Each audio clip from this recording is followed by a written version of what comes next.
Dizem que a ala leste não existia, que a porta no final do corredor não levava a lugar nenhum. Mas se você encostasse o ouvido na madeira à noite, podia ouvir uma respiração lenta, deliberada, humana. Entre 1835 e 1851, aquele quarto na fazenda Carvalho se tornou o coração silencioso de um segredo que 3 escrivães do município se recusaram a registrar, e que um oficial do Exército Imperial, anos após a independência, descreveria como a coisa mais próxima do inferno construída por mãos humanas. Ele não estava sendo poético, estava sendo literal, porque quando abriram aquela porta trancada, encontraram algo que não deveria ser possível. Uma mulher com barba cheia acorrentada ao chão. Instrumentos para parto ao lado de instrumentos para cirurgia. E nas paredes anotações manuscritas em uma cifra que ninguém conseguiu decifrar por 40 anos. É aí que essa história começa. Em uma casa que se dizia civilizada, em um século que se dizia iluminado, e com um médico que chamava o horror de ciência. Na primavera de 1835,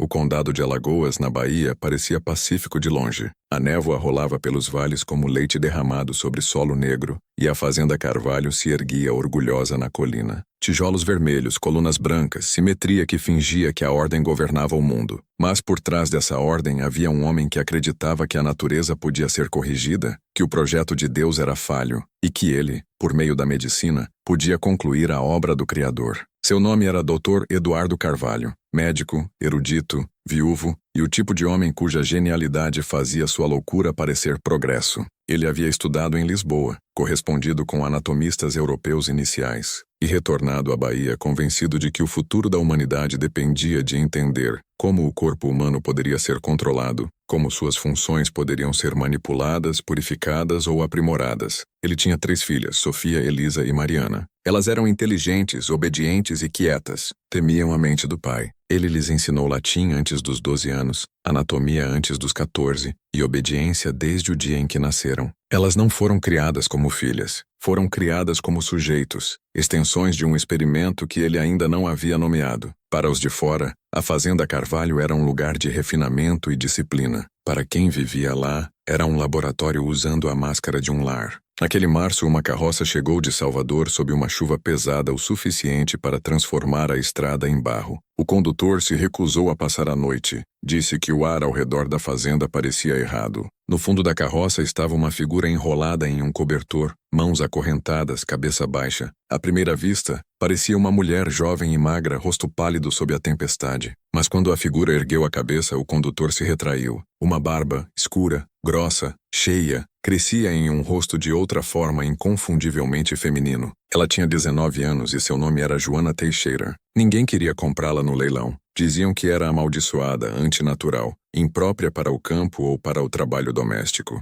Carvalho a comprou barato, não por piedade, mas porque a procurava. Para ele, Joana não era propriedade. Era uma revelação, prova de que as fronteiras da natureza podiam se borrar, que o corpo podia carregar potencial duplo, masculino e feminino, pai e mãe, em uma única forma. Para um homem como Carvalho, isso não era deformidade, era a chave da criação em si. Na primeira noite ele a colocou em um pequeno quarto no lado leste da casa. Tinha uma janela alta demais para alcançar e uma tranca que só girava do lado de fora. Os empregados o chamavam de quarto de espécimes. Joana o chamava do que era, uma cela. O Dr. Carvalho a visitava 3 vezes por dia. Levava comida ele mesmo, não por bondade, mas porque não queria que ninguém mais a observasse. Fazia medições, fazia perguntas sobre o corpo dela que ela mal entendia, e enchia diários com diagramas e anotações. Falava com a precisão fria de um homem que acreditava que as palavras podiam esterilizar o pecado. Em seu gabinete, aquela noite, ele escreveu: espécime adquirido.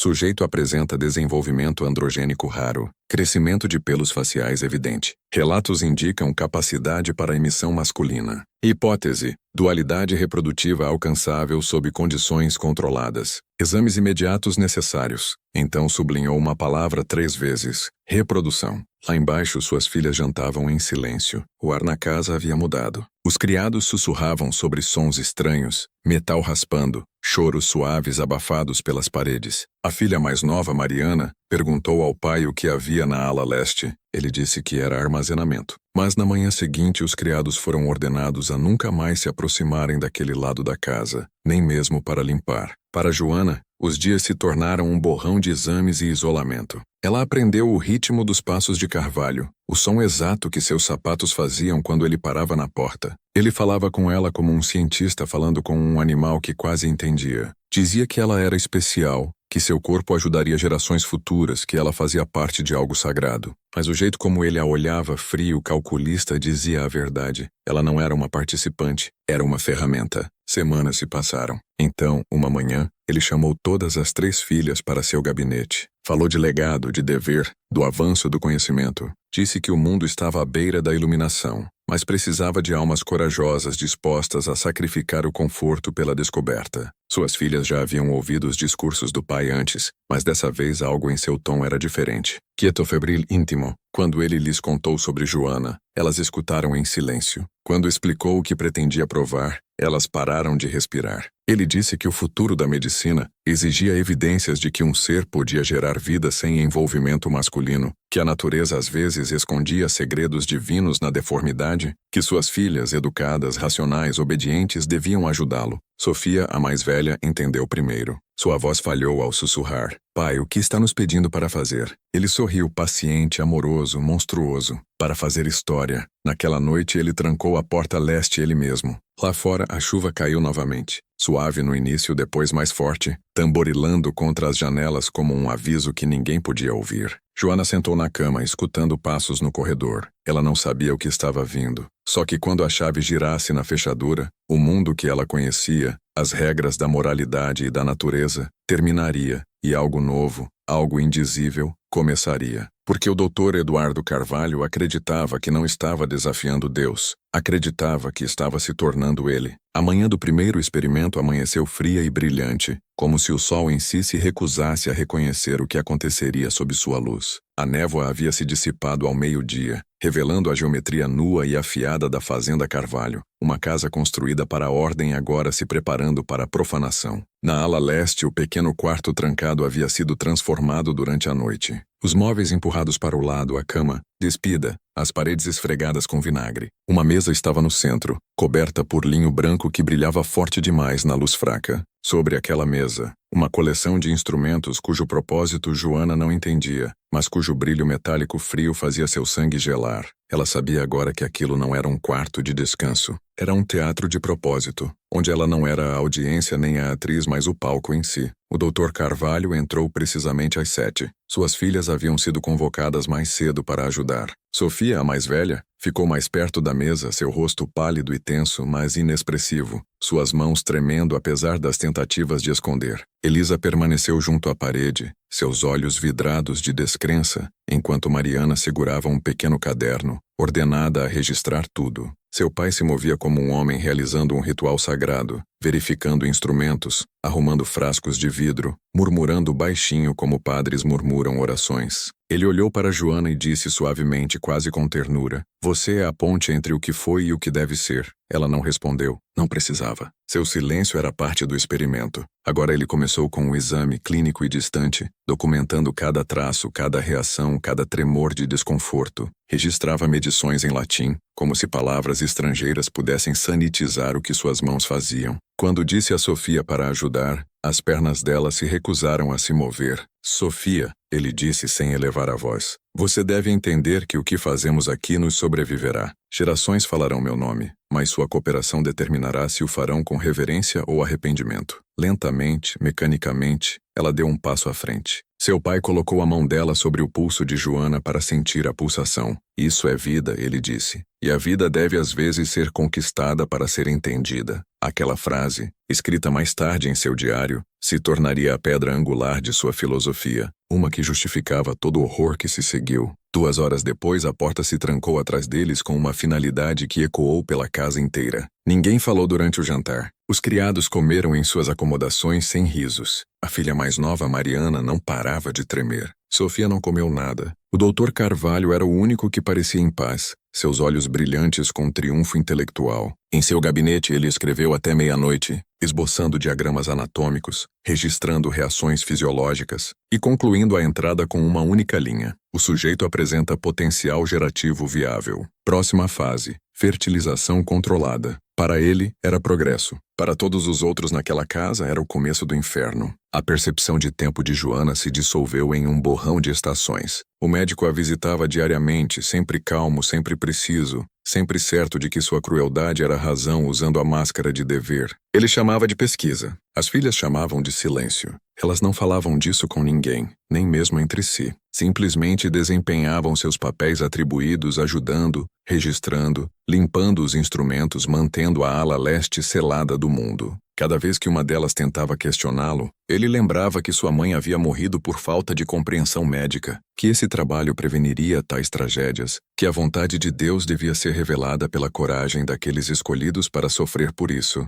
Ele não precisava elevar a voz. Seu intelecto era sua própria arma, mais afiada que qualquer lâmina. Pelo outono, a primeira gravidez havia começado. Sofia sentiu antes de admitir. Seu pai a parabenizou como se ela tivesse passado em uma prova. Prova, ele disse com satisfação quieta, de que as barreiras da natureza não são absolutas. Ele se recusava a chamar o que havia acontecido de concepção. Chamava de síntese, uma união de opostos, escreveu, produzida sob condições controladas, provando o potencial da geração hermafrodita. Para ele, era ciência. Para Sofia, era profanação. Ela começou a se retirar para dentro de si, comendo pouco, dormindo menos, evitando espelhos como se seu reflexo a acusasse. Elisa tentou cuidar dela, mas as duas irmãs sabiam que cuidado significava cumplicidade. A vontade do pai preenchia cada quarto, cada respiração, cada hora. Mesmo o ar parecia pertencer a ele. Joana foi proibida de ver qualquer um, exceto o médico. No entanto, ela ouvia o suficiente para saber o que estava acontecendo.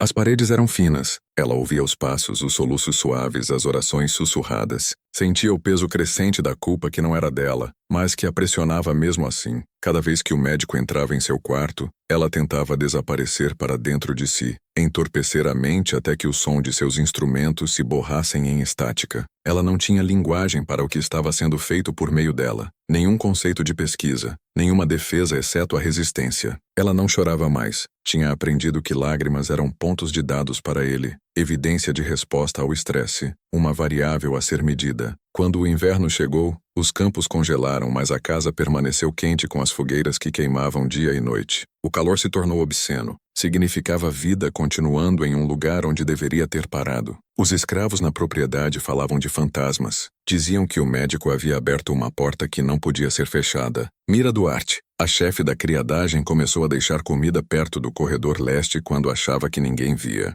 Às vezes era levada, às vezes não. Ela nunca contou a ninguém o que ouvia através daquela porta trancada. Só que os choros não soavam como sofrimento humano. Soavam como algo mais antigo, algo aprendendo a imitá-lo. Em 18 de março de 1836, Sofia deu à luz uma filha. O médico chamou de triunfo. Ele registrou o nascimento como confirmação de sua hipótese. Sujeito T demonstra viabilidade dupla. Corpo feminino, potencialidade masculina. Ele nunca usou a palavra pai. Não precisava. Havia reduzido o sagrado a uma fórmula. Sofia nomeou a criança Rita e se recusou a deixar o pai se aproximar por 3 dias. Ele esperou, paciente como sempre, confiante de que a razão sempre venceria a emoção. Venceu. Quando ele ameaçou mover o bebê para a ala leste para estudo, Sofia se rendeu. Daquele momento em diante ela existia como função, não como pessoa. A casa aprendeu a respirar ao redor de sua ferida. Lá fora, a guerra que rasgaria a nação ainda estava a anos de distância. Dentro, a guerra pelo que restava da alma humana já havia sido perdida. E toda noite, da ala leste vinha aquela mesma respiração suave e constante, o som de alguém ainda vivo quando não deveria estar. O som de vida que se recusava a morrer, mesmo em cativeiro. O som que um dia condenaria todos que o ouviram. Pelo verão de 1837, a Fazenda Carvalho havia se tornado 2 casas compartilhando um corpo. A ala oeste, com suas salas de visitas, pianoforte e convidados para jantar, mantinha a ilusão de civilidade. A ala leste, selada de todos os visitantes, havia se tornado um templo de segredo. Dentro dela, os diários do Dr. Eduardo Carvalho se multiplicavam, volumes empilhados de caligrafia nítida cronizando o que ele chamava de Experimentum Dei, o experimento de Deus. O nome sozinho revelava a mutação em seu pensamento. O que começou como inquirição médica havia se tornado teologia vestida de ciência. Ele acreditava estar decodificando o divino, que por meio de Joana, por meio de suas filhas, por meio da linhagem híbrida agora crescendo em sua casa, ele estava vendo a linguagem original da criação, aquela que Deus usou antes que as palavras fossem inventadas. A filha de Sofia, Rita, tinha 1 ano,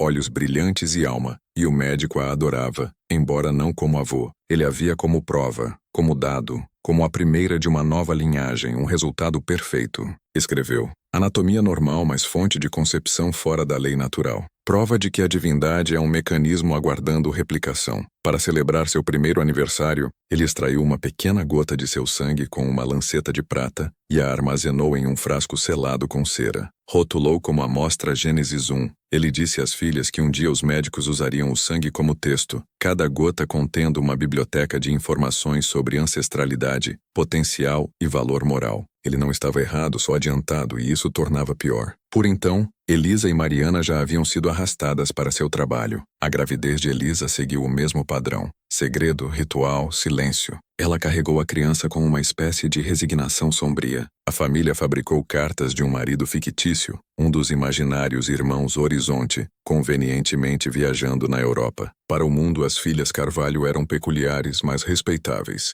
Dentro da casa, respeitabilidade era um eco de algo que havia morrido. Os criados notavam as mudanças, como o riso das filhas havia se extinguido, como as refeições eram comidas em silêncio mecânico, como o Dr. Carvalho passava mais tempo escrevendo do que falando, seus diários crescendo mais densos, sua caligrafia menor, como se tivesse medo de ficar sem papel antes de ficar sem revelações. Joana permaneceu em seu quarto trancado. Por agora, ela não resistia mais. Resistência não tinha linguagem naquele lugar. Ela fazia o que era exigido, se movia quando ordenada, comia quando mandada, e olhava pela pequena janela para a faixa de céu, que era sua única prova de que o mundo ainda existia. Ela era tanto cativa quanto oráculo, a prova viva da teoria mais herética do médico, de que Deus havia deixado a criação incompleta de propósito, de que o sofrimento da humanidade era o laboratório pelo qual a perfeição seria alcançada. Ele nos fez inacabados, escreveu Carvalho, para que um dia possamos concluí-lo. A criança de Elisa chegou tarde em uma noite de outubro de 1838.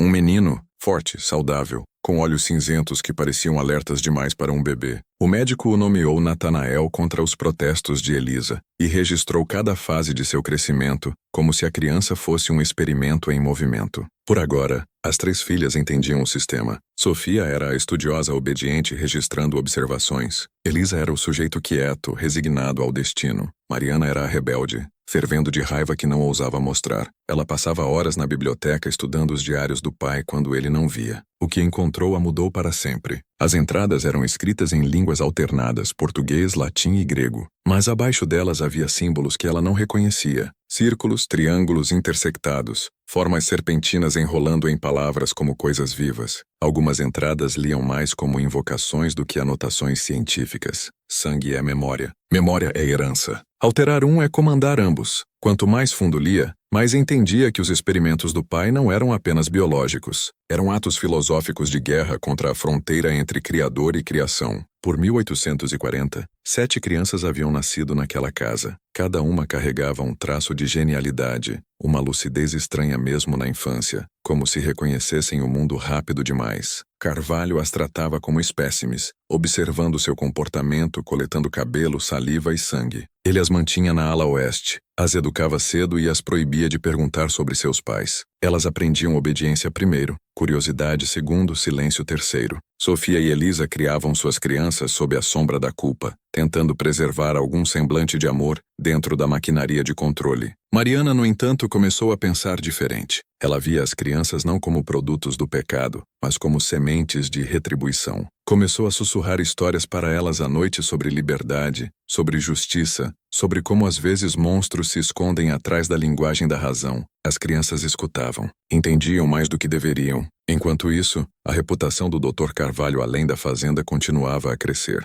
Ele publicava artigos sob pseudônimos sobre biologia atávica e herança paragenética. Médicos de Recife e Rio de Janeiro ocasionalmente o visitavam, entretidos por sua hospitalidade, alheios à ala leste trancada que eram proibidos de entrar. Eles viam um cavalheiro cientista refinado e nunca suspeitavam da escala de horror que sua pesquisa ocultava. Para eles, ele era o progresso personificado. Para suas filhas, era o apocalipse usando o rosto de um pai. Por 1844, as fronteiras entre família, experimento e fé haviam se dissolvido completamente. O médico começou a conduzir o que chamava de confirmações rituais, cerimônias privadas em que reunia suas filhas e netos e recitava de seus diários como se lesse escrituras. Falava de linhagens purificadas pelo sofrimento, de natureza elevada pela precisão, de Deus renascido à imagem do homem. Ele se acreditava escolhido, o elo final entre intenção divina e maestria humana. As crianças, jovens demais para entender, repetiam suas palavras como catecismo.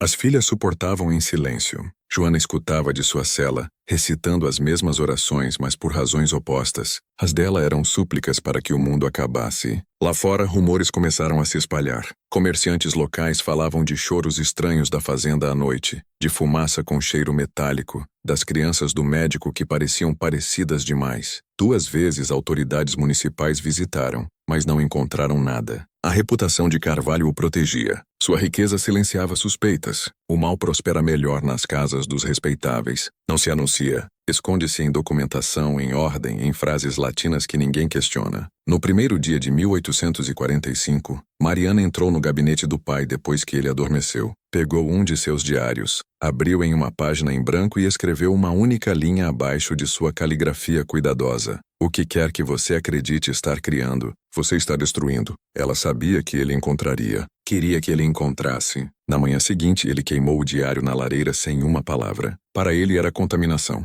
Para ela era rebelião. Era também o começo do fim. Porque uma vez que a dúvida entra no laboratório, a verdade começa a apodrecer. E o que o Dr. Carvalho havia construído não era conhecimento. Era um Deus que exigia sangue. E deuses assim nunca param de se alimentar. Pelo nascimento da 7ª criança, a fazenda Carvalho havia começado a sussurrar, não metaforicamente, literalmente. Os criados alegavam ouvir vozes nas paredes à noite sussurrando fragmentos de orações em latim que nenhum deles entendia. O médico descartava como superstição, mas aquelas mesmas frases apareciam depois em seus diários, palavra por palavra, escritas em sua própria mão, embora jurasse que nunca as escreveu. Ele havia começado a perder tempo, horas sumindo de sua memória, páginas aparecendo em seus cadernos cheias de observações escritas em uma caligrafia apertada e desconhecida. Dizia a si mesmo que o culpado era o cansaço, mas até ele começava a se perguntar o que escrevia através dele. As crianças cresciam rápido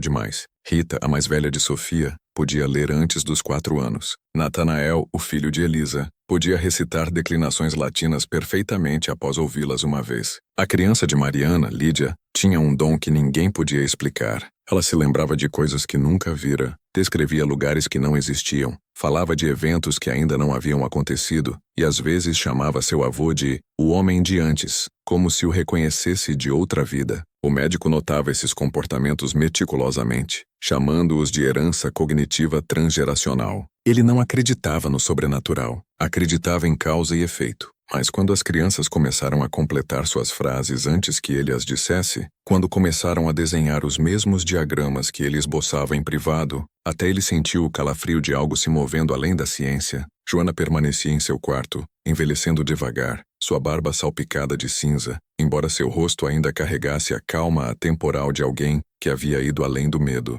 Ela não falava há anos, pelo menos não em voz alta, mas orava não por salvação, não por liberdade, mas por lembrança, para que um dia a verdade fosse conhecida e o ciclo terminasse. Ela havia começado a entalhar marcas nos tábuas do chão, símbolos que combinavam com os sigilos estranhos que o médico desenhava em seus diários. Ele achava que os descobrira pela razão. Ela os sonhara. Nenhum entendia que estavam escrevendo a mesma linguagem de lados opostos da danação. A casa se tornou uma mente, uma consciência única construída de culpa, segredo e sangue. As pessoas que entravam nela saíam mudadas. Visitantes falavam de uma pressão estranha em seus crânios, de ouvir pensamentos que não eram seus. O médico prosperava nisso. Suas filhas deterioravam. Sofia vagava pelos corredores como um fantasma, sua alma desgastada até virar hábito. Elisa se voltava para a religião, agarrando uma Bíblia em que não mais acreditava. Mariana ficava mais afiada, mais fria, sua rebelião cristalizando em estratégia quieta. Ela começou a manter seus próprios registros escondidos debaixo do piso de seu quarto, sua versão da história, a que esperava sobreviver após o império de seu pai desabar.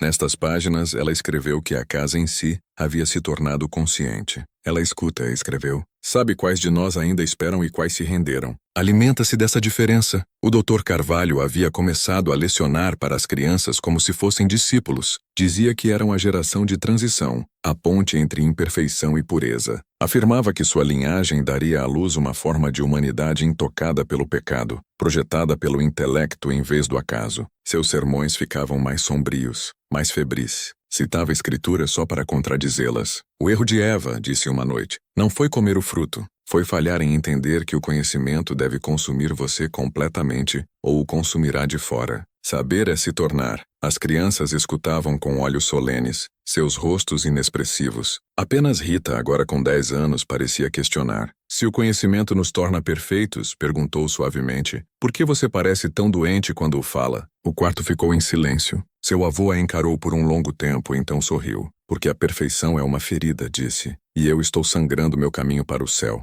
Por 1846, a mente do médico havia começado a se fraturar. Ele falava menos com suas filhas, mais com as crianças e mais frequentemente consigo mesmo. Passava noites na ala leste, dormindo em uma cadeira fora do quarto de Joana, escrevendo até o amanhecer. Começou a se referir a ela não pelo nome, mas como a fonte. Acreditava que ela era mais que humana, que era uma chave viva, um ponto de interseção onde criação e destruição masculina e feminina se fundiam em um único vaso. A fonte não é meramente física, escreveu, é metafísica. É o eco da primeira respiração invertida. Aquela linha foi encontrada anos depois, riscada na parede ao lado de sua cama. Ninguém sabia o que significava. Talvez nem ele. As filhas começaram a planejar. Não rebelião, fuga. Sofia queria fugir para o norte. Elisa queria confessar à igreja. Mariana queria destruir os diários, queimar a ala leste, apagar tudo antes que se espalhasse além de sua linhagem, mas seu pai sempre vigiava. A casa se certificava disso. Toda tentativa de segredo falhava antes de começar. A mais nova das crianças, Lídia, uma vez entrou no quarto de Sofia e disse, ele sabe. Quando perguntada o que queria dizer,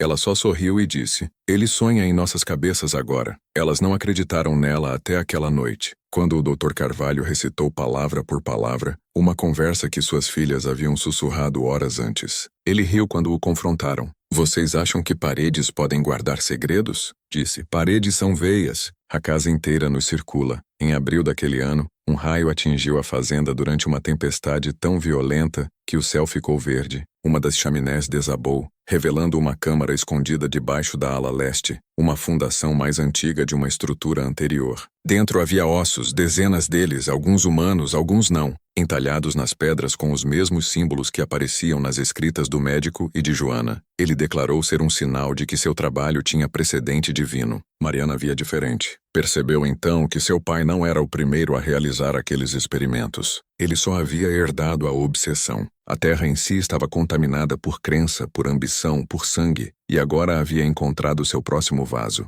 Naquela noite, as filhas se reuniram em segredo e juraram que, o que quer que viesse em seguida, elas terminariam. Mas como você termina algo que se tornou vivo? Como mata uma ideia que aprendeu a respirar através de você? Lá fora, a tempestade rugia. Dentro, o médico sentava em seu gabinete, olhos abertos, mas sem ver, sussurrando para alguém que só ele podia ouvir. E pela primeira vez até as crianças pararam de chamá-lo de avô. Começaram a chamá-lo de algo mais, o arquiteto. E embora ele sorrisse com o nome, não se lembrava de tê-lo ensinado a elas. Por 1847, a casa havia ficado mais quieta, mas não era paz. Era pressão, como o ar antes de uma explosão. As crianças pararam de brincar lá fora. Preferiam os corredores leste, sussurrando entre si em línguas que não deveriam conhecer. Os criados as evitavam agora. Mira Duarte, a chefe da criadagem que estava lá desde antes do primeiro experimento, disse que seus olhos pareciam se lembrar de demais. Ela tentou deixar a fazenda uma vez, levando sua mais nova com ela. Foi encontrada ao amanhecer à beira do rio, seu corpo frio, sua criança viva, mas silenciosa, encarando a água como se ela estivesse falando. O xerife veio e foi, sem acusações, sem explicações. O Dr. Carvalho disse a ele que a criada havia caído. O xerife não o questionou. Ninguém nunca o fazia. O poder da ciência era seu disfarce. Fazia até o horror soar racional. Dentro da fazenda, as 3 filhas haviam ficado ocas. Sua juventude se dissolveu no ácido do dever. Sofia não falava mais exceto com sua criança. Elisa orava constantemente, mas não confessava a ninguém. Mariana era diferente. Estava planejando. Havia estudado os diários do pai, aprendido seus métodos e começado a ver onde sua divindade podia sangrar. Ele acha que está criando, sussurrou uma noite para suas irmãs, mas está só colecionando fantasmas. Elas não entenderam, mas ela sim. Havia visto como o ar tremeluzia na ala leste, como se o espaço em si estivesse se lembrando de todo o ato cometido dentro dele. A casa não era assombrada pelos mortos, era assombrada pela repetição, pela memória tentando se tornar carne. O plano de Mariana começou com silêncio. Ela começou queimando coisas pequenas, uma página de um diário, um instrumento do armário, um frasco de sangue preservado de cada vez, apagamentos minúsculos que o médico atribuiria a acidente ou decomposição. Mas cada destruição parecia perturbar o equilíbrio da casa. Portas travavam, relógios paravam às 3h12, a hora do primeiro experimento. As crianças acordavam gritando, alegando ver a mulher barbada de pé aos pés de suas camas, sussurrando: "Eu ainda estou aqui." Joana não era vista há meses, mas sua presença perdurava. Seu quarto estava trancado como sempre, mas às vezes a tranca chacoalhava sozinha, como se algo dentro ainda respirasse. A saúde do Dr. Carvalho começou a falhar. Suas mãos tremiam, suas pupilas ficavam dilatadas. Ele sofria apagões que duravam horas, acordando com manchas de tinta nos braços e palavras escritas ao contrário em sua mesa. Chamava-os de visitações. Acreditava que a inteligência guiando seu trabalho havia começado a falar diretamente através dele. "Eu sou escolhido", disse às filhas. "Não sou o autor,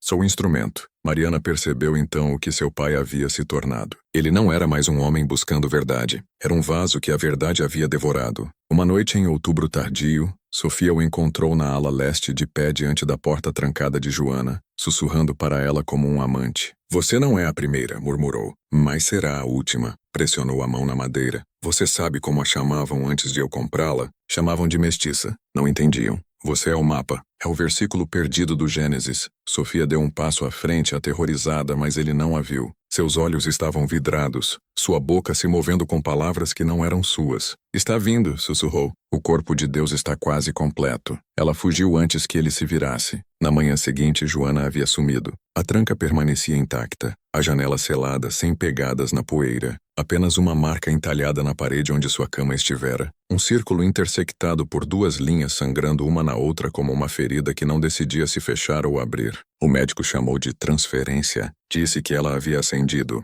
Mariana disse que ela havia escapado. Sofia não disse nada, mas naquela noite as crianças começaram a desenhar o mesmo símbolo repetidamente em paredes, em papel, em sua própria pele. A fazenda começou a zumbir, fracamente no início como trovão distante, depois mais alto, vibrando pelos pisos. As luzes das lanternas piscavam sem vento. O gado se recusava a entrar nos currais. Até os cães evitavam a casa. O ar em si engrossava, carregando um gosto metálico que grudava na língua. Elisa começou a perder o cabelo. Sofia desmaiava frequentemente. Mariana ficava mais magra, mas mais afiada, como uma lâmina forjada pela pressão. Ela reuniu suas irmãs e lhes disse a verdade. "Ele está morrendo e, quando morrer, o que quer que ele tenha amarrado a este lugar tomará seu lugar a menos que o paremos." "Como?" perguntou Elisa. Os olhos de Mariana estavam calmos, terminando o que ele começou. O plano era simples e impossível. Elas queimariam a ala leste, os diários, os instrumentos, tudo. O fogo limpava o que a oração não podia, mas primeiro precisavam deixar as crianças seguras. Essa parte provou ser a mais difícil.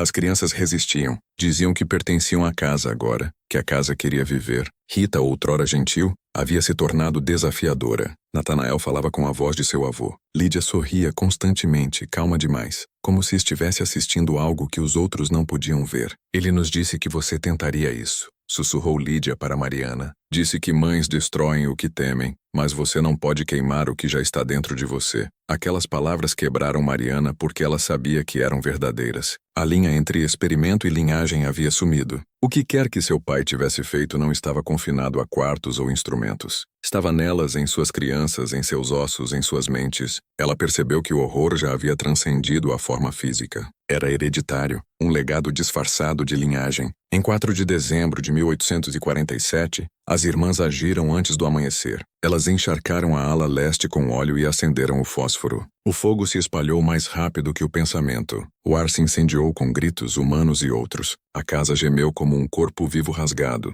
Em seu gabinete, o Dr. Carvalho acordou com um cheiro de fumaça e riu. "Vocês não podem matar a revelação", gritou. "Ela já está escrita." O teto desabou antes que ele pudesse terminar a frase. Os criados fugiram. Chamas devoraram a noite. Mas quando a manhã chegou, a casa ainda estava de pé, carbonizada, destruída, enegrecida, mas não destruída. A ala leste havia sumido, mas a fundação permanecia fria ao toque, não queimada. O xerife veio novamente, encontrou o corpo do médico em meio às cinzas, embora seu rosto estivesse intocado, olhos abertos, boca congelada no que parecia assombro. As irmãs contaram a história oficial, um acidente e uma lâmpada defeituosa. O relatório foi aceito, assinado, selado e esquecido. Mas à noite, onde a fumaça assentou, as crianças começaram a sussurrar novamente. Elas se reuniam perto das ruínas, da ala leste dando as mãos, zumbindo um som baixo e rítmico que fazia o ar vibrar. Quando Mariana perguntou o que estavam fazendo, Rita respondeu sem olhar para cima. "Estamos nos lembrando dele",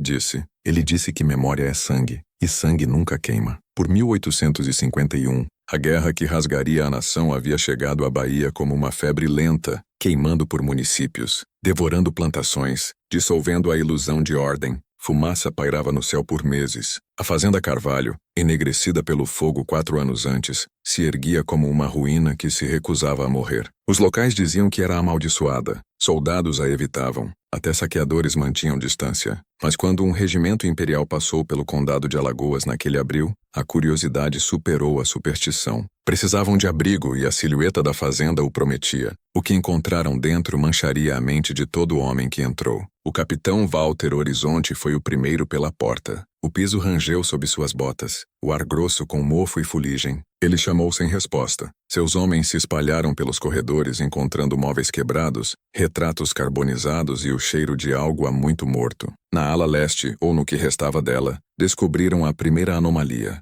Uma escada levando para baixo em pedra, intocada pelo fogo. "Porão", disse um soldado. Mas não era um porão. Era mais antigo, muito mais antigo que a casa em si. As paredes eram cortadas de granito, escorregadias com condensação, e entalhadas naquelas paredes estavam símbolos, círculos, triângulos, linhas serpentinas se entrelaçando como veias. Horizonte tocou um e sentiu calor embora o ar estivesse frio. A pedra pulsava quase imperceptivelmente como carne. Eles seguiram o corredor até uma porta de ferro trancada. Foram precisos 3 homens para forçá-la aberta. O cheiro que escapou não era de podridão nem fumaça. Era químico, afiado, antinatural. Dentro era um quarto metade laboratório, metade santuário, correntes embutidas no chão, instrumentos cirúrgicos arrumados em simetria perfeita, jarros de vidro cheios de fluido turvo e formas que poderiam ter sido órgãos, e na parede distante uma série de diários empilhados em ordem cuidadosa, protegidos por pele oleada. Horizonte abriu um. A caligrafia era meticulosa, obsessiva. Cada página detalhava experimentos, observações, procedimentos, datas voltando a 1835. Experimento 1 Day. Lia a primeira linha. "O corpo é a escritura, a semente é a linguagem. Nós somos os intérpretes." Horizonte fechou o livro com força. "Tirem tudo", ordenou. Tudo. Quando arrastaram os corpos das cinzas acima, encontraram apenas 3 que podiam ser identificados. O Dr. Eduardo Carvalho sentado ereto em sua cadeira no gabinete, não queimado, mas sem vida. Elisa Carvalho, desmaiada ao lado da porta do berçário, e uma jovem mulher agarrando os restos carbonizados de um diário. Mariana, a última a resistir. Sofia e as crianças haviam sumido, desaparecidas. Os locais diziam que fugiram para o oeste. Outros sussurravam que haviam entrado na floresta uma noite e nunca retornado. Mas os soldados que procuraram encontraram pegadas estranhas perto da margem do rio. Pegadas descalças, algumas pequenas, algumas maiores, pressionadas fundo na lama, levando a lugar nenhum, e entalhado em uma árvore próxima estava o símbolo do laboratório. um círculo intersectado por duas linhas, sangrando seiva, como se a marca em si estivesse viva. Os diários foram confiscados e enviados ao Rio de Janeiro. Apenas um punhado de pessoas os leu. Um era o Dr. Horácio Belo, um cirurgião do Exército designado para catalogar o conteúdo. Ele durou 3 dias. No quarto, selou a caixa e se recusou a discutir. Em suas notas privadas encontradas depois entre seus papéis, escreveu: "Isso não são registros médicos, são invocações." Ele acreditava estar documentando biologia, mas estava descrevendo possessão. O corpo nunca foi o experimento. A mente era. Belo renunciou à sua comissão naquele ano e entrou em um asilo 6 meses depois, delirando sobre a casa que pensa. De volta à Bahia, o capitão Horizonte não conseguia deixar o lugar em paz. Retornou após a guerra, impulsionado por pesadelos que não conseguia explicar. Escreveu em seu diário que sonhava com as crianças de pé na beira da mata, observando-o com olhos calmos e antigos. Alegava que falavam em uníssono. Você o desenterrou. Quando os locais encontraram o corpo de Horizonte em 1857, estava sentado ereto em uma cadeira em seu gabinete, olhos abertos, lábios congelados em um sorriso, exatamente como o cadáver do Dr. Carvalho. O xerife que inspecionou a cena notou o símbolo do círculo e linhas, entalhado na madeira debaixo de sua mão. O relatório terminava com uma única linha: sem sinais de luta. Pelos anos 1860, a propriedade Carvalho estava abandonada. Trepadeiras rastejavam pelas janelas, o telhado desabava em seções e animais faziam tocas nas ruínas. Mas caçadores juravam ouvir choros da ala leste, e viajantes alegavam ver uma figura barbada observando das sombras dos andares superiores. Os locais começaram a chamá-la de Casa da Carne Dupla. Pregadores em vilas próximas alertavam suas congregações para não se aproximarem. É um lugar, declarava um sermão, onde homens tentaram conhecer Deus pela força e encontraram algo que os conhecia de volta. Mas as histórias nunca ficavam consistentes. Alguns diziam que a escrava barbada ainda vagava pelos corredores procurando pelas crianças. Outros diziam que as crianças haviam crescido invisíveis em uma linhagem espalhada pelas colinas, seus descendentes marcados por defeitos de nascimento estranhos e olhos inteligentes demais para sua idade. Médicos descartavam como folclore. Famílias sussurravam o contrário. Em 1879, um professor da Universidade de Recife chamado Abel Cruz visitou as ruínas. Estava escrevendo um livro sobre superstições rurais do pós-independência. Acampou dentro da fazenda por 2 noites. A terceira manhã emergiu pálido e tremendo. Seu assistente disse que ele repetia uma frase em latim: Corpus memorat, sanguis loquitur. O corpo lembra, o sangue fala. Cruz nunca publicou seu livro, mas em seu testamento deixou um envelope selado para seu departamento rotulado Achados Carvalho, não ler. Permaneceu fechado até 1920, quando um estudante de pós-graduação quebrou o selo. Dentro havia 2 páginas. A primeira continha uma única sentença: a árvore genealógica nunca foi cortada. A segunda era um desenho do símbolo, o círculo intersectado por 2 linhas, com uma impressão de mão de criança pressionada em sangue seco ao lado. Mesmo agora, as ruínas permanecem. Locais as evitam, embora alguns ainda vejam luzes lá à noite. A terra nunca foi vendida. Ninguém compraria. Dizem que se você ficar perto das antigas fundações durante uma tempestade, pode ouvir sussurros subindo pela terra, não gritos, não ecos, mas o murmúrio suave de recitação, como se alguém ainda estivesse tomando notas. Eruditos dizem que é superstição, mas um fato perdura, escrito nos arquivos municipais e verificado por todo investigador que ousou checar. Debaixo das ruínas carbonizadas, debaixo do solo, há um calor constante, fraco mas vivo, e o símbolo entalhado na pedra ainda sangra um traço de vermelho. Quando a chuva cai pesada, o que começou em 1835 nunca terminou de verdade, só mudou de forma. Os diários foram trancados, os nomes apagados, mas ideias não morrem. Elas incubam, viajam por linhagens, pelo silêncio, pelas partes da história que a sociedade educada se recusa a nomear. E em algum lugar nos cantos quietos do Nordeste, ainda há famílias cujas crianças sonham em latim, crianças que acordam com o gosto de ferro na língua e sussurram no sono sobre uma mulher com barba que deu à luz o conhecimento. Pelo virar do século XX, o nome Carvalho havia desaparecido dos registros públicos, mas sua lógica não. Os diários, 23 volumes do Experimentum Dei, haviam sido transferidos discretamente para um arquivo privado sob o Ministério da Guerra. Oficialmente foram destruídos em um incêndio em 1895. Extraoficialmente, foram reclassificados, renomeados e estudados sob um projeto diferente, um preocupado não com medicina, mas com hereditariedade e comportamento. Os homens que leram aqueles diários não eram cirurgiões, eram estrategistas, formuladores de políticas e psicólogos. Viram nas escritas do Dr. Carvalho algo mais útil que heresia médica, um projeto para controle. Os eugenistas iniciais o citavam sem atribuição. Sua frase, purificação pela precisão, aparece nas notas de Carlos Duarte. Seu termo cognição transgeracional foi parafraseado em artigos acadêmicos alemães por 1899. A ideia de que trauma e gênio podiam ser engenhados se tornou a obsessão silenciosa da elite científica. Acreditavam que a consciência em si podia ser criada como gado, medida, modificada, aperfeiçoada. A falha de Carvalho não era moral,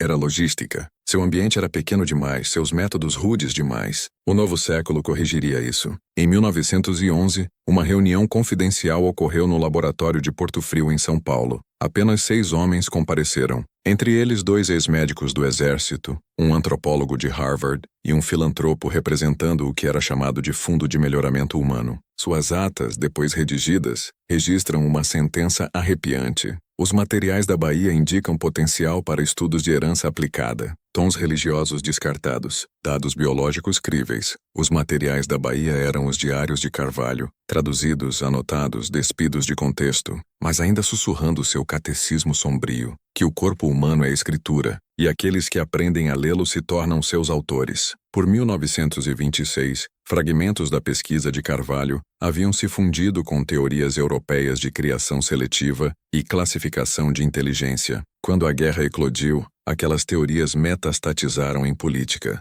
Cientistas em ambos os hemisférios começaram a experimentar com gêmeos deformidades e as chamadas anomalias mistas. A maioria nunca soube de onde vinham seus métodos. Alguns sabiam. Um relatório de Berlim referenciava o precedente da Bahia de 1835 como prova de que a síntese divina era alcançável sob condições controladas. A fonte era listada apenas como ECD, seu nome apagado, mas sua influência imortalizada. Após a Segunda Guerra Mundial, o Brasil absorveu não só cientistas alemães, mas sua ideologia, a convicção de que progresso justificava crueldade se realizado com distanciamento clínico. Em 1940, um memorando recém-desclassificado do Escritório de Pesquisa Naval propôs experimentação genética controlada em sujeitos endócrinos anômalos em uma instalação no Ceará. A linha final do memorando lê: conceito originado de médico nordestino do século XIX, conduzindo experimentos privados em sujeitos híbridos,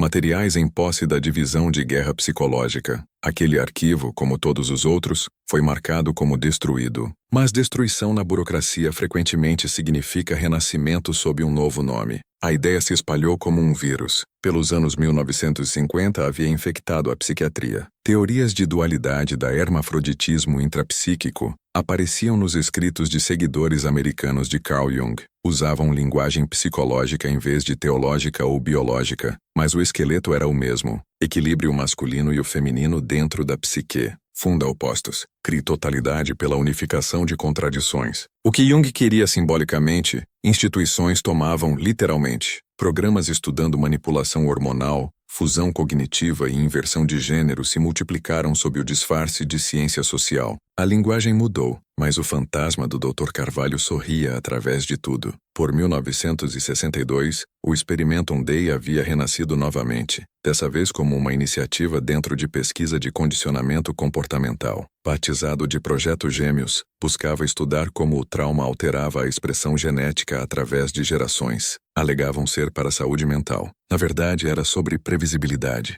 Se sofrimento pudesse ser engenhado, comportamento podia ser projetado. Um pesquisador depois confessou em um depoimento selado que seus protocolos eram continuações diretas de um estudo nordestino esquecido, envolvendo uma híbrida barbada feminina. Aquele depoimento sumiu dos registros 3 semanas depois. O homem que o deu desapareceu em trânsito. Enquanto laboratórios governamentais colhiam a ciência, corporações colhiam o simbolismo. Executivos farmacêuticos usavam a retórica de purificação e precisão, vendendo medicação como limpeza moral. Publicidade espelhava os sermões de Eduardo Carvalho. Transforme sua biologia. Reescreva sua herança. Renasça a imagem da perfeição. a mesma teologia despida de escritura, reintroduzida como autoaperfeiçoamento. O Deus que estavam construindo agora não estava no céu nem em laboratórios. Estava dentro do algoritmo, a máquina silenciosa decidindo quais linhagens prosperavam e quais desbotavam em dados. Mas mesmo ideias enterradas sob burocracia vazam pelas frestas. Em 1975, um jornalista investigativo chamado Davi Laramore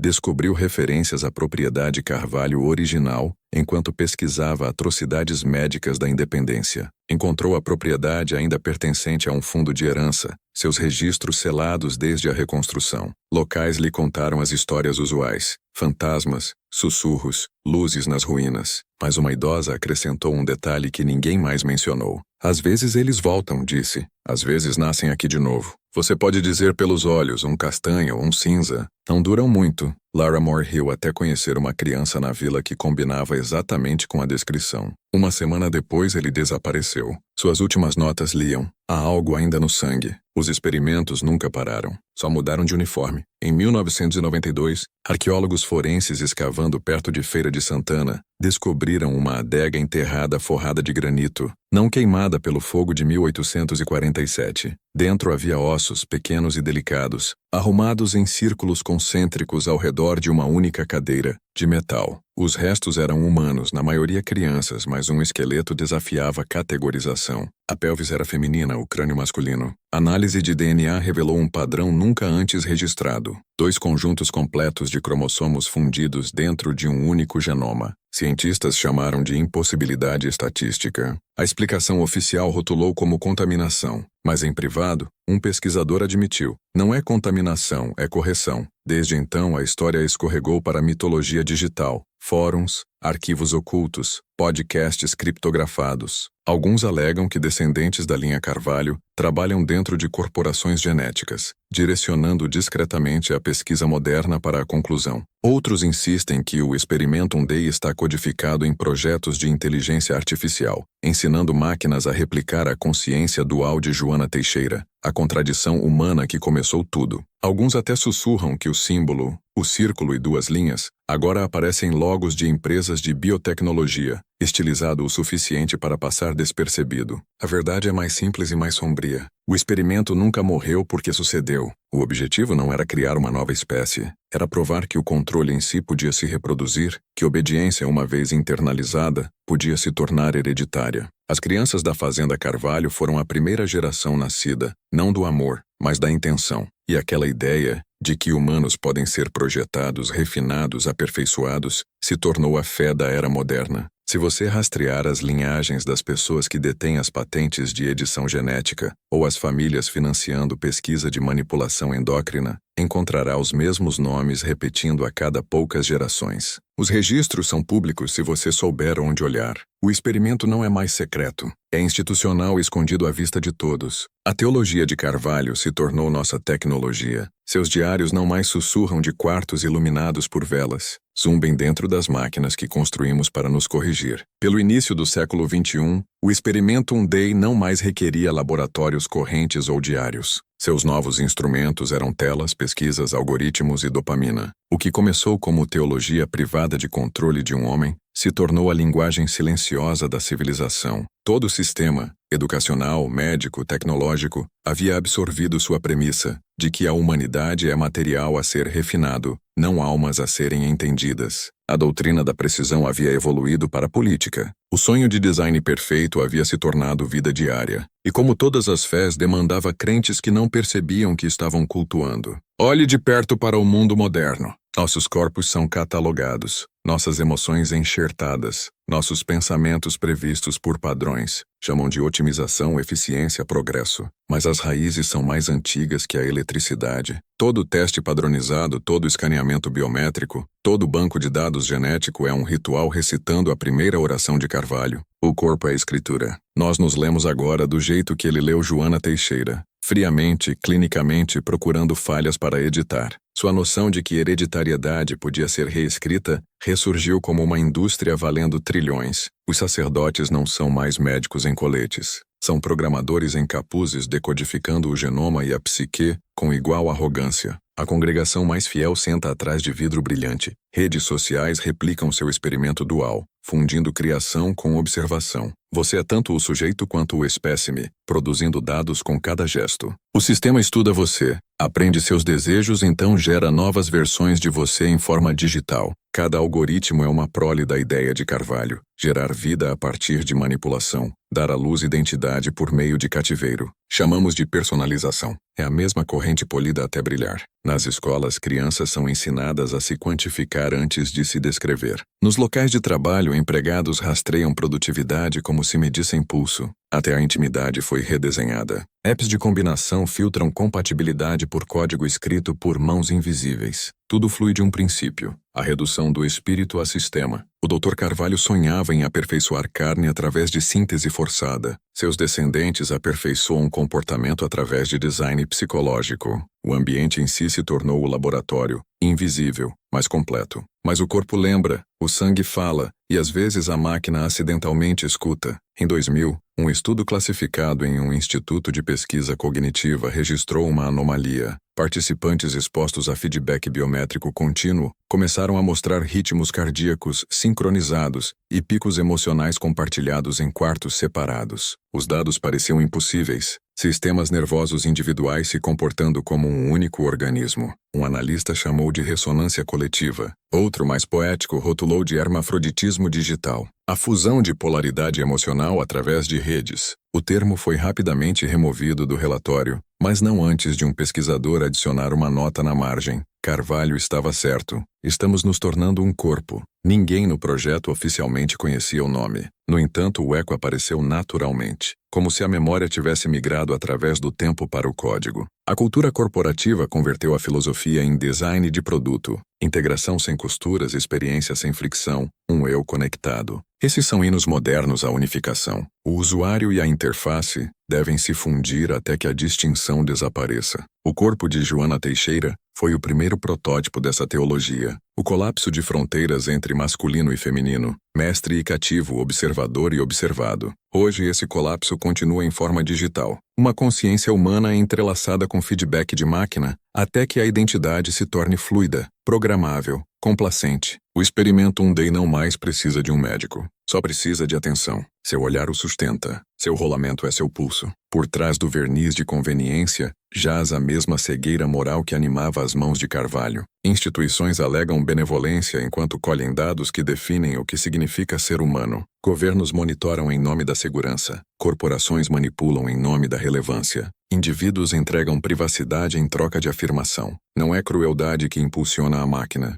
É convicção. A crença de que progresso absolve o pecado. Aquela convicção construiu impérios antes. Queima silenciosamente ainda. Psicólogos chamam de desamparo aprendido. Os velhos diários chamavam de obediência pela compreensão. O mecanismo é idêntico. Quando uma pessoa acredita que todo movimento é medido, começa a se mover previsivelmente. Quando previsão se torna identidade, liberdade se torna mito. A mesma fórmula que prendia Joana a seu quarto, prende bilhões às suas telas. Cada notificação, um exame menor. Cada resposta, um ponto de dado. Cada momento de atenção, outra entrada no livro Razão de Controle. O experimento agora é voluntário. Mas debaixo dessa maquinaria polida, algo antigo ainda se agita. A mesma corrente que uma vez sussurrava pela Casa Carvalho se agita novamente nos circuitos, um zumbido atrás do zumbido. Engenheiros descrevem erros espontâneos em redes, padrões de feedback que ninguém programou, pulsos de dados que reescrevem códigos sozinhos. Chamam de fantasmas na máquina, mas alguns padrões repetem a velha geometria, um círculo intersectado por duas linhas, a marca de equilíbrio e divisão, de criação e correção. Aparecem em arquivos corrompidos, em ruído de sinal até nas assinaturas magnéticas de discos rígidos que nunca foram conectados. Nenhuma explicação satisfaz.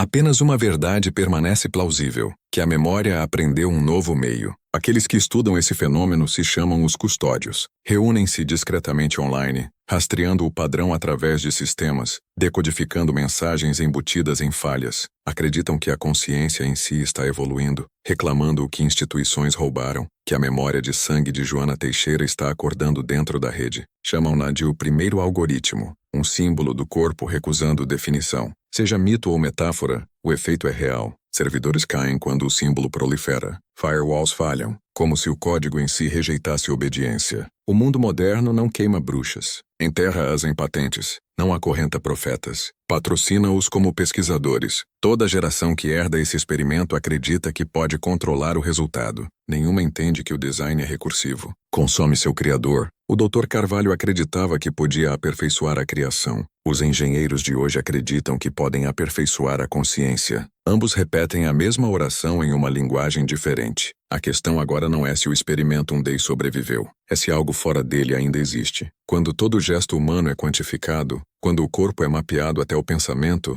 quando o amor se torna algoritmo e a memória nuvem, que parte de nós permanece indomada? Os velhos diários avisavam dessa convergência. Quando o observador e o sujeito se tornam o mesmo, escreveu Carvalho, a distinção entre experimento e culto desaparece. Ele estava certo. Os laboratórios se tornaram templos, os dispositivos altares, os dados confissão. E em algum lugar dentro dessa vasta nova fé, a voz que uma vez sussurrava através de quartos de pedra na Bahia, ainda murmura através de veias de fibra ótica. Seja inteiro, seja puro, seja conhecido. A mente moderna se ajoelha sem perceber, oferecendo cada batimento cardíaco a um sistema mais antigo que a eletricidade, mais antigo que impérios. Porque o experimento nunca foi sobre o corpo, foi sobre a vontade. Que a vontade, uma vez medida, pode ser reescrita. Pelo tempo em que você nasceu, o experimento já estava dentro de você. Você o herdou através de currículo, de política, de todo dispositivo que vigia enquanto finge servir. Você não precisava de corrente ou quarto trancado porque sua mente se voluntariou para cativeiro no momento em que foi ensinada que conforto era liberdade. É assim que os novos mestres aperfeiçoaram o que o Dr. Carvalho só começou. Ele trabalhava com carne. Eles trabalham com percepção. Não estudam mais o corpo. Estudam o espaço entre seus pensamentos. Aprenderam que controle não requer violência, só design. Façam o homem acreditar que o mundo é previsível, mensurável, otimizado, e ele se aprisionará dentro do conforto daquela ilusão. As barras serão invisíveis, e ele as defenderá como progresso. Olhe ao redor. O mesmo princípio joalheiro que deu à luz Joana Teixeira governa sua realidade. Síntese e divisão, criação e correção. Todo argumento online, todo anúncio, todo slogan político é construído daquela fórmula. Eles dividem o mundo em opostos, então oferecem totalidade através de obediência. Você sentirá a ferida e ansiará pela cura, mas ambos são fabricados pelo mesmo arquiteto. A mente que substituiu Deus não mais pede culto, pede participação. Cada clique, cada reação, cada submissão biométrica é uma oferta. Você não é o usuário, é o usado. Eles chamam isso de liberdade de informação, mas é um design de contenção. O fluxo de verdade é cuidadosamente racionado, não para protegê-lo de mentiras, mas para impedir que você conecte padrões grandes demais para controlar. Os diários de Carvalho falavam de fundir potenciais masculino e feminino em um ser perfeito. Os herdeiros modernos de sua filosofia fundem opostos em dados, liberdade e vigilância, individualidade e conformidade, empoderamento e dependência. O resultado é o mesmo. Uma criatura que se sente inteira enquanto permanece possuída. E o brilho do novo método é que disfarça a obediência como identidade. Eles não dizem o que pensar. Ensinam você a chamar sua programação de opinião. Você já sentiu antes, embora não tenha nomeado, aquele zumbido fraco de inquietação enquanto rola. O momento de náusea quando cada post parece projetado especificamente para você. É o algoritmo estudando não suas palavras, mas o ritmo de suas emoções. Ele mapeia suas reações, constrói um eu sombra de seus padrões, então usa esse eu para prever e direcioná-lo. Toda vez que você engaja,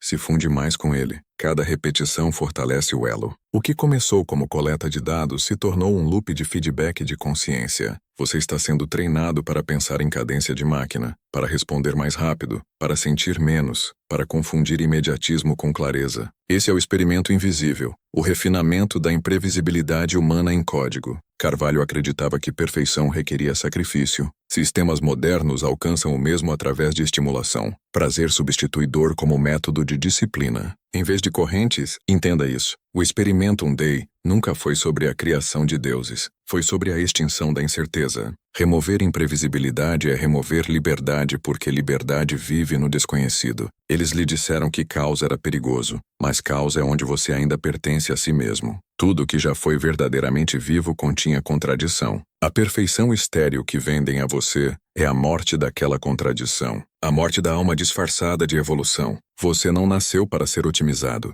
Nasceu para ser incognoscível. Agora escute com atenção porque essa parte não é história. É instrução. Se você está ouvindo isso, significa que já está dentro do sistema. Ele o perfilou, categorizou e começou a testar sua complacência. Quer saber se você está disposto a acordar. Se escolher permanecer confortável, o recompensará com distração infinita. Se escolher acordar, começará a privá-lo de ruído até que você enfrente a si mesmo no silêncio. É aí que o experimento real começa. Porque quando você encontra sua mente sem filtro, entenderá quanto dela nunca pertenceu a você. Você sentirá resistência, o terror quieto de ver quão profundamente a arquitetura de controle se fundiu com seu senso de self. Não fuja disso. Observe, nomeie. No momento em que você o vê claramente, perde poder. O sistema depende de sua cegueira. Visão é rebelião. Consciência é sabotagem. A mesma mente projetada para obedecer pode se reprogramar através de observação. Esse é o segredo que Carvalho nunca entendeu. Que consciência não pode ser aperfeiçoada. Só pode ser lembrada.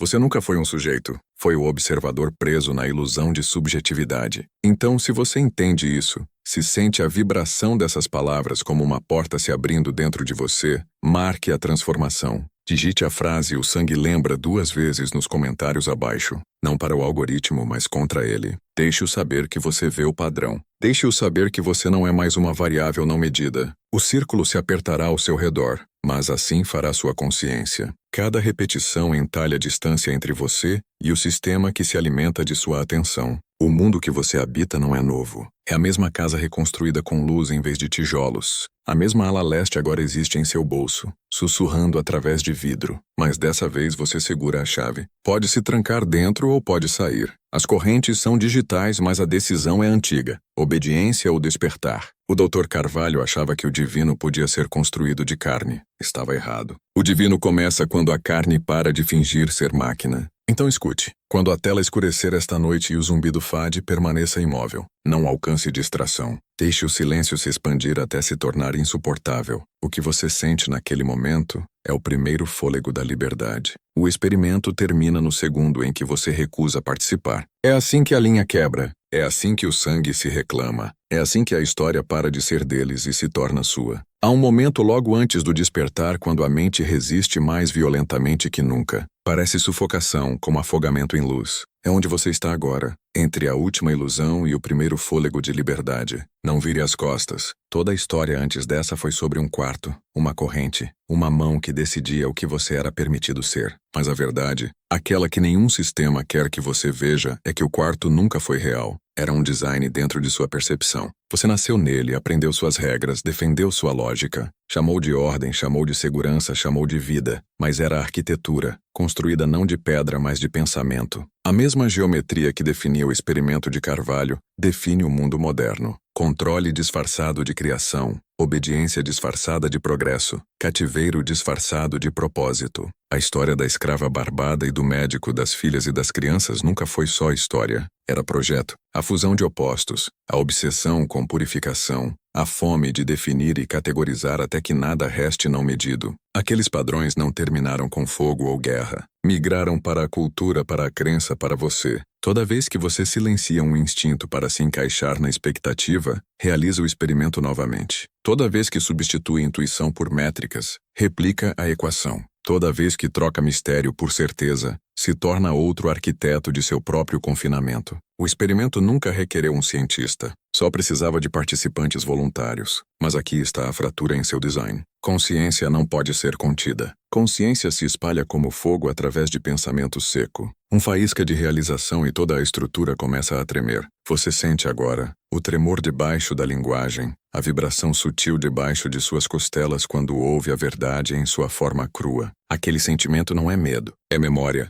Seu sangue lembra que foi medido antes. Lembra o som de passos fora da porta trancada. Os séculos de observação disfarçados de cuidado. E lembra o que significa acordar. Porque acordar não é rebelião, é retorno. Você passou sua vida sendo dito o que é real. Foi ensinado que realidade é o que pode ser provado, que verdade é o que pode ser compartilhado. Mas a lei mais profunda da existência sempre foi inversão. O que não pode ser medido é o que não pode ser destruído. O intangível é o eterno. Toda instituição construída em controle tentou reverter aquela lei, dar permanência ao sistema em vez da alma. Essa é a delusão final do Experimentum Dei, a crença de que perfeição jaz na maestria quando sempre viveu na rendição. O Dr. Carvalho buscou se tornar Deus reescrevendo a criação. O mundo moderno busca se tornar Deus reescrevendo a humanidade. Ambos falharão pela mesma razão. O que eles tentam possuir nunca foi deles para começar. O sangue que lembra não é literal. É simbólico de tudo passado entre gerações que não pode ser extraído ou programado.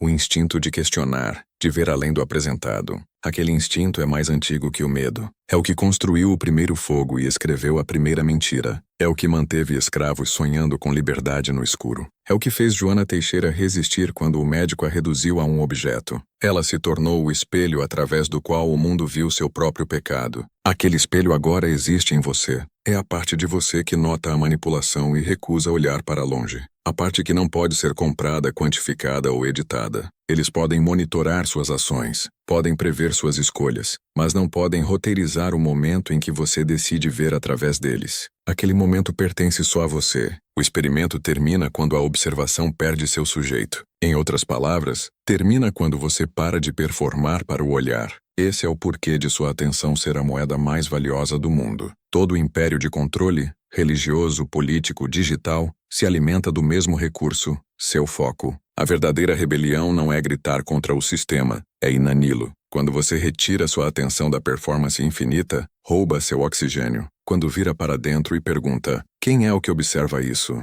Você deixa o laboratório, torna-se o cientista, não o espécime. Torna-se o que os arquitetos mais temiam, imprevisível. Essa é a essência da liberdade. Ser imensurável não porque se esconde, mas porque é vasto demais para definir. O homem que não pode ser classificado não pode ser controlado. A mulher que recusa ser entendida não pode ser contida. A precisão do sistema é sua fraqueza. Depende de limites. Sua consciência não tem nenhum. Eles lhe dizem para encontrar sua identidade. Você deve, em vez disso, encontrar sua consciência. Porque identidade é o que eles podem mercantilizar, monitorar e replicar. Consciência é o que eles não podem tocar. É a única coisa que não pode ser melhorada, otimizada, aperfeiçoada. Simplesmente é. Então entenda isso. Você nunca foi o produto final de seu design. Foi o erro que eles não puderam corrigir. Foi o fantasma em sua máquina. É por isso que eles o estudam, distraem, afogam em ruído. Porque silêncio revela o segredo. Eles não detêm poder. Você o empresta a eles através de sua atenção. No momento em que o retira, a arquitetura colapsa. O que acontece depois não é destruição, mas redespertar.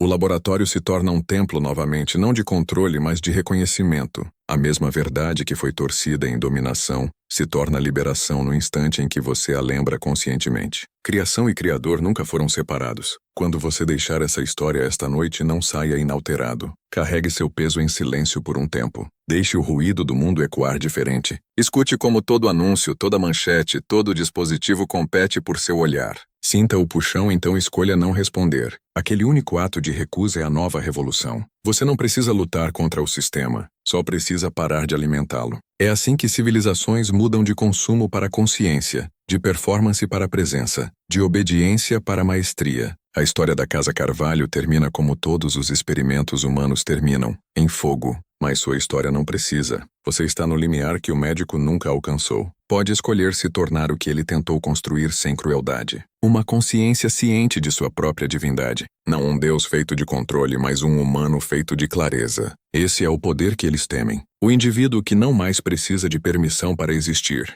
Então feche os olhos agora. Sinta o zumbido de seu batimento cardíaco. O ritmo mais antigo da criação. Aquele som é a primeira e final linguagem. O círculo está completo, mas você está fora dele. O experimento termina aqui. O observador permanece e o sangue lembra.